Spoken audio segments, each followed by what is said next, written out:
En ce deuxième jour du CIPCA 2023, je reçois sur le plateau de BITV Mathias Navarro et Baptiste Desmurs de Redman et RedLab.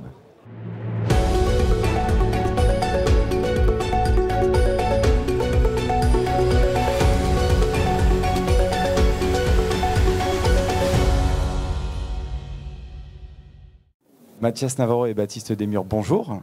Bonjour. Merci d'être sur ce plateau de BITV. Mathias Navarro, vous êtes le cofondateur et CEO de Redman.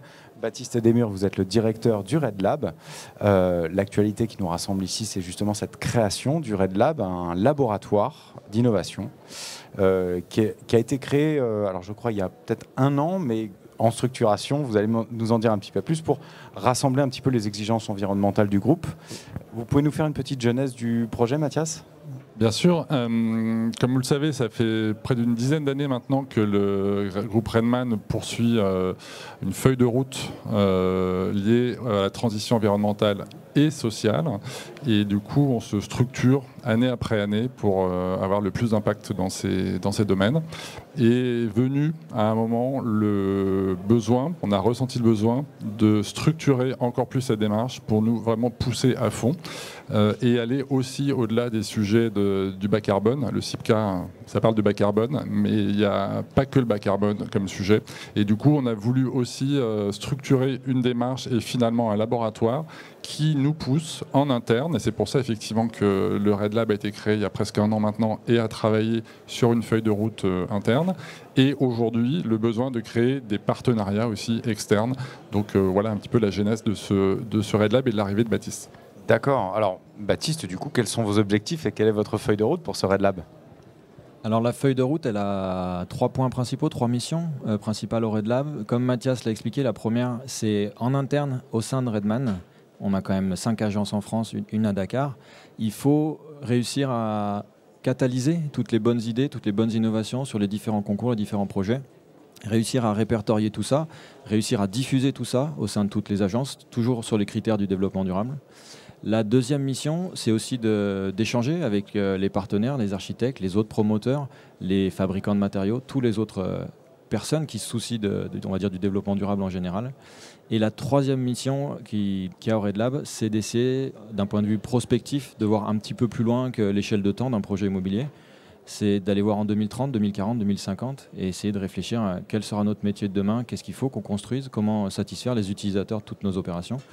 Toujours avec ce critère, voilà, développement durable en tête. D'accord. Alors, il semble que faire filière, on l'a entendu assez souvent sur le premier jour de ce CIPCA, ça semble être une gageure finalement pour répondre à cette urgence climatique, pour que l'immobilier fasse un peu sa part. Quelle est la place du RedLab et quels sont les partenariats que vous nouez exactement et comment vous allez les faire évoluer dans le temps ? Comment rassembler ?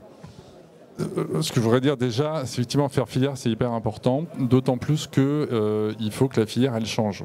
Nous, on est convaincus qu'on arrive quand même à bout de souffle d'un modèle, et qui est celui du promoteur classique. Et du coup, c'est aussi en cela que le travail du RedLab a été hyper intéressant en interne, c'est qu'on a déterminé un certain nombre de critères, une dizaine, au-delà du bas carbone, les sujets de localisation, de ZAN, les sujets d'énergie, les sujets de déchets, les sujets de matériaux, les sujets de biodiversité, qui en fait déterminent un peu la feuille de route et dessinent les renoncements auxquels nous aujourd'hui on s'est attaché. On ne fait plus un certain nombre d'opérations et ça détermine du coup la typologie aussi d'opérations sur lesquelles on va se projeter sur le futur. Et donc il y a besoin avec ce RedLab et du coup aussi avec d'autres partenaires de déterminer comment est-ce que demain cette filière de construction de la ville, construction des immeubles,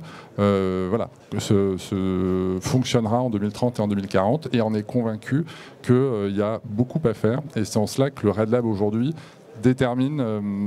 travaille sur différents partenariats qu'on veut monter avec des architectes, des bureaux d'études, que sais-je. D'accord, peut-être un mot aussi. Non, pour compléter ce qu'a dit Mathias, effectivement, on est au CIPCA, donc Salon de l'immobilier bas carbone. Aujourd'hui, on ne peut plus se permettre de réfléchir qu'en pensant au carbone. Il y a le sujet de la biodiversité qui est hyper important, il y a le sujet de l'eau, il y a le sujet des matériaux. On sait qu'on est en train de passer à travers une crise qui est systémique. Donc nous aussi, il faut qu'on réfléchisse au niveau du système global. On ne peut pas réfléchir qu'au niveau du carbone. Et donc l'objectif du Red Lab, c'est d'avoir tous ces enjeux en tête tout le temps, à toutes les étapes du projet, de les inculquer à tous les patrons de projet, qu'on les garde du début à la fin des opérations, pour que de notre projet aussi, d'un point de vue systémique, il pense à tout ça et il essaye de pallier à tout ce qui va nous arriver, quoi. D'accord. Bah, écoutez, Mathias Navarro et Baptiste Desmurs, merci beaucoup pour votre témoignage. Merci. On suivra ce Red Lab avec attention. Merci.